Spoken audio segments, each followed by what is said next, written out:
The Trump administration may be waging culture wars. But in the heartland, it's never been a better time to be LGBT. This may seem like a strange time to feel optimistic about the future of LGBT rights in America. But as a queer transgender woman who has spent most of her adult life in red states, hopeful is exactly how I feel. In July 2017, the same month that President Trump announced on Twitter that he would ban transgender troops, I left on a 6-week-long road trip across the red states.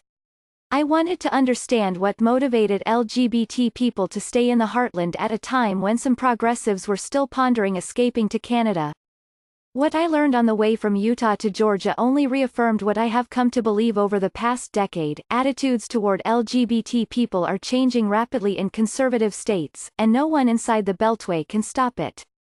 This country's bright queer future is already here, hiding where too few of us care to travel.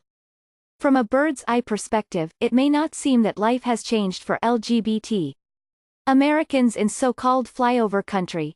State laws prohibiting discrimination against them remain elusive in red states, although Utah notably passed one in 2015. But in their absence, mid-sized cities have become pockets of LGBT acceptance. In the West, cities including Boise, Idaho, Salt Lake City, Bozeman, Montana, and Laramie, Wyoming, have passed LGBT-inclusive non-discrimination ordinances in the past decade. Below the Mason-Dixon line, the list of cities with such laws includes Atlanta and New Orleans, Birmingham, Alabama, and Jackson, Mississippi. LGBT Texans have had to fend off all manner of horrific state-level bills, but if they live in Austin, Dallas, Plano or Fort Worth, they have solid local laws on their side.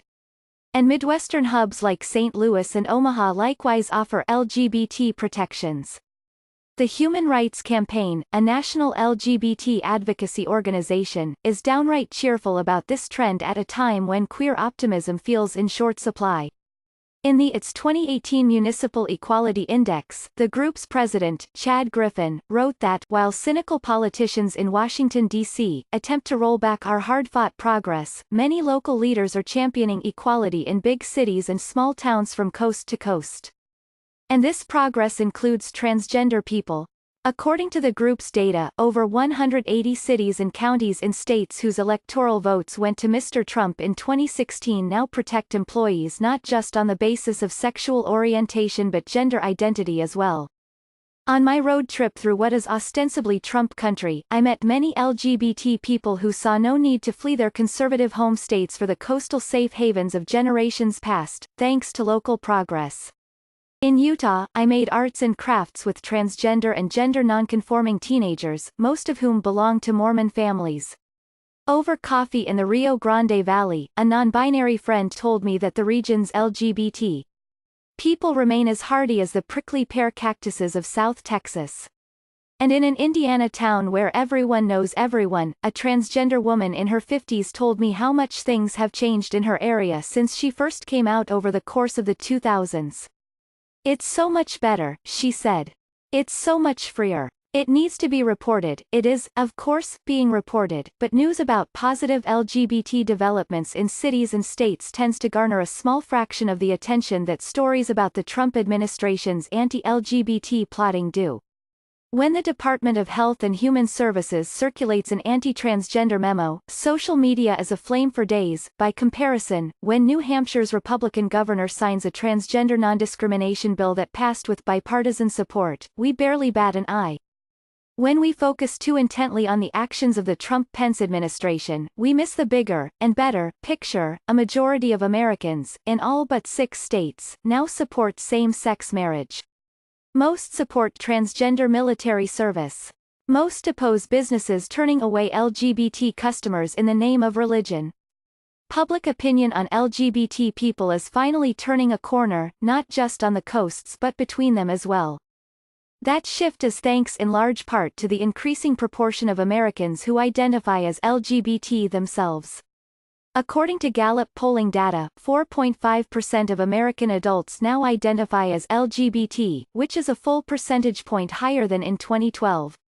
Millennials may not be more likely to be LGBT, but their increased willingness to come out of the closet is driving the community's numbers up.